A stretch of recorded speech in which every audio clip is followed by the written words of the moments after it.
ये क्या रिटेल कोटा को कितना दे रहे, 10%। ओ माय गॉड, ये तो देख के यार पल्पिटेशंस होने लग गया।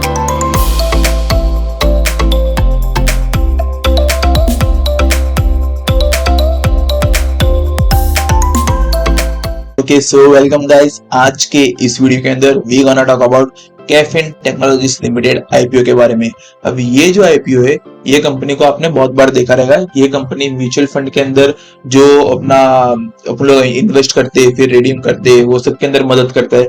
फिर आपने इसको देखा रहेगा आईपीओ के अंदर, आईपीओ अप्लाई करते हैं तभी भी ये कंपनी दिखता है, कैफिन टेक। आईपीओ का अलॉटमेंट सब लोग ने सब्सक्राइब किया, वो फिर उसको कैसे कैसे शेयर्स देने, फिर रिफंड कैसे देना है, वो सब के अंदर ये कंपनी मदद करती है। उसके अलावा ये कंपनी और भी बहुत सारे सेगमेंट्स के अंदर डील करती है। तो ये कंपनी को अपन सब लोग ने देखा हुआ भी है। और इसका जो कॉम्पिटिटर्स है, यानी कि म्यूचुअल फंड के अंदर इसका जो कॉम्पिटिटर आता है वो आता है कैंप्स। तो कैंप्स लिस्टेड भी है, ठीक है।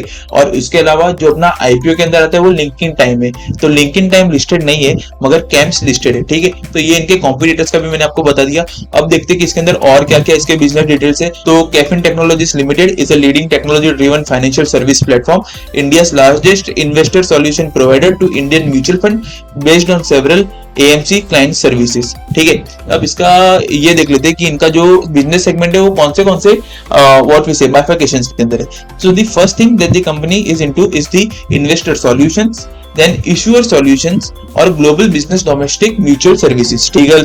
सर्विस ट्रांसफर एजेंसी हो गया, बाद में शेयर ट्रांसफर एजेंट हो गए, तो ये सब के अंदर this company deals with, okay. इसका और भी है अकाउंटिंग सेटअप, आईपीओ, एफपीओ, वो सब मैंने आपको बता दिया। तो ये कंपनी के बिजनेस डिटेल्स के रिगार्डिंग है। अब डायरेक्टली जाते हैं कंपनी के फाइनेंशियल्स के ऊपर। तो कंपनी के फाइनेंशियल्स के अंदर जाते हैं तो कंपनी का फाइनेंशियल जैसे कि आपको मालूम है कि कैसे चेक करना है, असेट्स होता है क्यूमुलेटिव बेसिस के ऊपर और असेट बनना चाहिए। तो असेट देखते हैं क्यूमुलेटिव बेसिस के अंदर पहले कम हुआ, 20 के अंदर कोविड था तो ठीक चलेगा, कम हुआ, फिर बढ़ा, फिर बढ़ा, फिर बढ़ा और अभी भी बढ़ा, तो दैट इज गुड। रेवेन्यू के अंदर देते हैं, रेवेन्यू क्यूमुलेटिव नहीं होता है, वो पीरियड वाइज होता है, और रेवेन्यू अगर पीरियड वाइज है तो वो भी बढ़ना चाहिए। तो देखते हैं 164 था, फिर बढ़ रहा है, फिर बढ़ रहा है, फिर 21 के अंदर कम हो रहा है। अब रुको 21 के अंदर कम हो रहा है, मगर 21 के अंदर आप देखो सितंबर तक का दिया है, यानी कि 6 मंथ का उतना है। यानी कि अगर आप इंटू 2 करोगे, ऊपर का मार्च के अंदर है ना, तो आप अगर इंटू 2 करोगे तो 12 मंथ्स का आएगा। तो 12 मंथ का 12 मंथ से के साथ कंपेयर करना है, क्योंकि रेवेन्यू पीरियड वाइज होता है और असेट होता है तो क्यूमुलेटिव। तो असेट तो अपन ने डायरेक्ट देखा, मगर रेवेन्यू अगर पीरियड वाइज है तो उसको इंटू 2 करना पड़ेगा। तो अगर आप 293 को अगर इंटू 2 करते हो तो 600 होता है अप्रोक्सीमेटली, तो वो भी बढ़ रहा है। 31 मार्च 22 को अगर देख रहे हो तो देखो 645 हो गया, तो वो भी बढ़ रहा है। और अभी हो रहा है 353, अगर आप इंटू 2 करोगे यानी कि हो रहा है 700, तो वो भी बढ़ रहा है, यानी कि रेवेन्यू भी बढ़ रहा है। पैट को देखते हैं, पैट के अंदर क्या हो रहा है, पैट 8 था फिर 4 हुआ, यानी कि कम हुआ। तो कोविड था तो कम हो सकता है, कोई प्रॉब्लम नहीं है उसके अंदर। फिर मार्च के अंदर देखते हैं 21 के अंदर बहुत कम हो रहा है, तो वो बहुत नेगेटिव पॉइंट है। फिर सितंबर के अंदर यानी कि 6 महीने के पीरियड के अंदर 67, यानी कि वो बहुत अच्छा है, बहुत बड़ा है।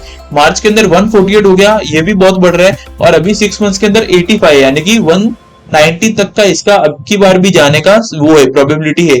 तो पैट भी बहुत अच्छी तरह से बढ़ रहा है। नेटवर्थ क्या होना चाहिए, नेटवर्थ क्यूमुलेटिव होता है और वो बढ़ना चाहिए। तो देखो पहले कम हुआ, फिर कम हुआ, फिर कम हुआ, बहुत मतलब 4 टाइम्स तो कम हो गया है, फिर बढ़ा और फिर बढ़ा, यानी कि बढ़ रहा है तो बहुत अच्छी स्पीड से बढ़ा है। तो अच्छा है, नेटवर्क भी बढ़ रहा है, मगर पहले कम हुआ था, ये बढ़ा है 22 के अंदर बढ़ा है, और 20 मार्च 22 के अंदर बढ़ा है और सितंबर 22 के अंदर बढ़ा है। तो ये दो में ही बढ़ा है। तो क्या मालूम आईपीओ लाना रहेगा इसके लिए बढ़ाया रहेगा, वो भी हो सकता है, पर अभी बढ़ा हुआ दिख रहा है। तो ये पॉइंट थोड़ा सा डाइसी है, बट अभी बढ़ा हुआ है तो नो वरीज। इसके फाइनेंशियल्स अगर आप डिटेल में देखोगे तो आपको आइडिया आएगा, पर ऐसे दिख रहे हो तो बढ़ा हुआ दिख रहा है। बोरोइंग्स क्या होना चाहिए, क्यूमुलेटिव बेसिस के ऊपर कम होना चाहिए। तो देख लेते क्या हो रहा है, कम हुआ, फिर कम हुआ, फिर कम हुआ, फिर कम हुआ, और अभी 4 करोड़ से बढ़ा है। मिनिमल्स है, इतना बड़ा है तो ठीक है, उतना तो बढ़ता है, कम होता है। तो अभी भी मतलब थोड़ा सा ही बढ़ा है, और ऐसे देखेंगे तो कम ही हो रहा है। तो ये भी अच्छी बात है। अगर बोरिंग्स कम हो रहे तो इंटरेस्ट कम जाएगा, इंटरेस्ट कम जाएगा तो प्रॉफिट अपना ज्यादा आएगा, प्रॉफिट ज्यादा आएगा तो पैट बढ़ेगा, तो ठीक है, तो दैट इज गुड साइन। अब जाते हैं इसके डायरेक्टली, इसके क्या बोलते हैं ऑब्जेक्ट क्या है।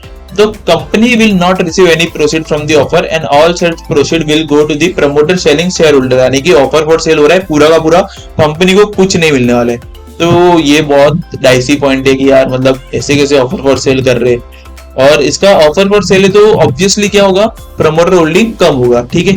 तो वो अपने को दिमाग में रखना है। पहले देख लेते चलो प्रमोटर होल्डिंग। तो प्रमोटर होल्डिंग देख लो, प्रमोटर होल्डिंग क्या हो रहा है, प्रमोटर होल्डिंग यहाँ पर कम हो रहा है, 74 से 71 हो रहा है, यानी कि प्रमोटर होल्डिंग कम हो रहा है क्योंकि ऑफर फॉर सेल है। तो आईपीओ की डिटेल्स, तो आईपीओ की डिटेल्स जैसे कि आप देख रहे हो 19 से स्टार्ट होगा, 21 तक चलेगा। 21 को कब तक चलेगा, 5 बजे तक चलेगा गाइस, उसके बाद कुछ नहीं होने वाला है, तब तक अप्लाई कर देना। प्राइस बैंड जो है वो 347 से 366 है, हमेशा ज्यादा के ऊपर अप्लाई करने का तो चांसेस ज्यादा रहते हैं मिलने के, और ज्यादा से ज्यादा अकाउंट से अप्लाई करने का, फैमिली के अंदर जितने भी है सबके अकाउंट से करने का। अगर नहीं है तो लिंक इन द डिस्क्रिप्शन है, जाके अकाउंट ओपन करो।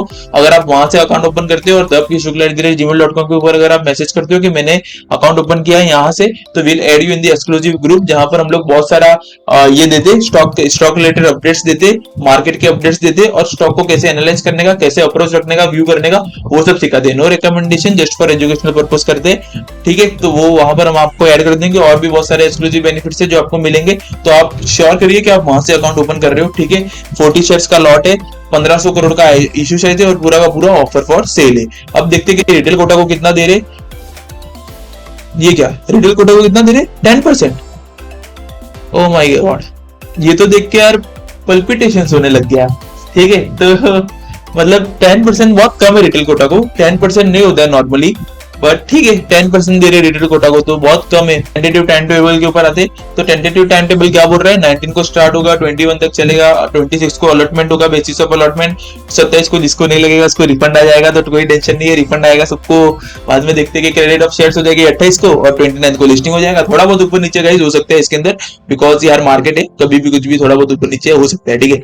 अब जाते हैं इसका पैसा कितना ब्लॉक करना है, जितना अकाउंट से लगाओगे उतना ब्लॉक करना है, मगर एक अकाउंट से 14,640 आपका ब्लॉक होने वाला है। कितना होने वाला है, 14,640, ओके। तो जितने अकाउंट से लगाओगे उतना पैसा ब्लॉक होगा, मगर एक अकाउंट से 14,640 आपका ब्लॉक होने वाला है। अब बात करते हैं प्रमोटर होल्डिंग की, बात हो गई है, कम हो रहा है, तो यही था ये आईपीओ के रिगार्डिंग। अब इसके अलावा इसका और एक चीज देखना है, वो है जीएमपी। अब देखो कंपनी अच्छा है, लॉन्ग टर्म के लिए मेरे को अच्छा लग रहा है कंपनी, लॉन्ग टर्म के लिए अगर आईपीओ अप्लाई करना है तो आप कर सकते हो, मगर लिस्टिंग गेन जैसे कि मैंने आपको बताया, आपको जो 5 चीजें वो तो आपको चेक करनी है। सबसे पहले आपको करना है कि लास्ट डेट के ऊपर जीएमपी चेक करो, वो 30% के ऊपर होना चाहिए। कितने जन ने सब्सक्राइब किया है वो चेक करो, तो वो भी यहाँ पर आपको ये वीडियो का लिंक आएगा, वहां पर जाके आप देख लो कि कैसे चेक करना है, मैंने पूरा डिटेल में बताया।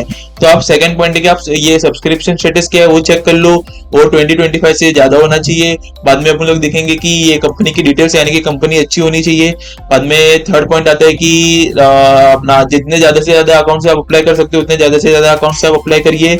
तो जो 5वां पॉइंट है वो है कि लास्ट डेट के ऊपर अप्लाई करो, पहले पहले मत करो, चांसेस आर सेम, कभी भी अप्लाई करो, मगर लास्ट डेट के ऊपर करोगे तो ये सारा चीज आप लास्ट डेट पे देखोगे, अच्छा डिसीजन लोगे, और लास्ट डेट के ऊपर अप्लाई करना, ठीक है। तो अब जाते हैं इसका क्या बोलते हैं जीएमपी। तो जीएमपी अभी जो दिख रहा है वो आप देख सकते हो फर्स्ट लाइन के अंदर, केफिन का जीएमपी चल रहा है 1%, तो वो बहुत कम है 1%। तो इसके हिसाब से मैं तो इसके अंदर देखूंगा लास्ट डेट के ऊपर, जैसे कि मैंने आपको स्टेप्स बताया वो मैं स्टेप करूंगा। अगर सारे स्टेप्स अगर फुलफिल हो रहे हैं या तो फिर आसपास आ रहा है और अच्छा खासा दिख रहा है तो ही मैं उसको अप्लाई करने वाला हूँ, वरना अभी फिलहाल तो मेरा देख के इसका लिस्टिंग गेन के हिसाब से मेरा अप्लाई करने का डिसीजन बिल्कुल नहीं है। मैं अप्लाई एक भी लॉट नहीं करने वाला हूँ, लास्ट डेट के ऊपर देखूंगा, अगर वो सारे कंडीशंस के आसपास आ रहे हैं और अगर फुलफिल हो रहा है तो फिर मैं इसके अंदर अप्लाई करूंगा लिस्टिंग गेन पर्पज से, ठीक है। मगर अभी फिलहाल देख के तो मैं इसको अप्लाई नहीं करने वाला हूँ, राइट। अब जाते हैं, यही था ये आईपीओ के बारे में। मिलते हैं नेक्स्ट वीडियो के अंदर, till time tata bye bye, take care. Account open करवा लो, सब लोग से अप्लाई करो, हर एक से अप्लाई करोगे तो ज्यादा चांसेस मिलेगा। तो आप अकाउंट ओपन करके रखो, जब भी आईपीओ आएगा तो आपको अप्लाई करने के अंदर मदद होगी, एक्सक्लूसिव बेनिफिट्स लो। लाइक शेयर सब्सक्राइब करो, दोस्तों के साथ शेयर करो, और मिलते हैं नेक्स्ट वीडियो के अंदर। Till time rock it, this video is just for educational purpose, no recommendations.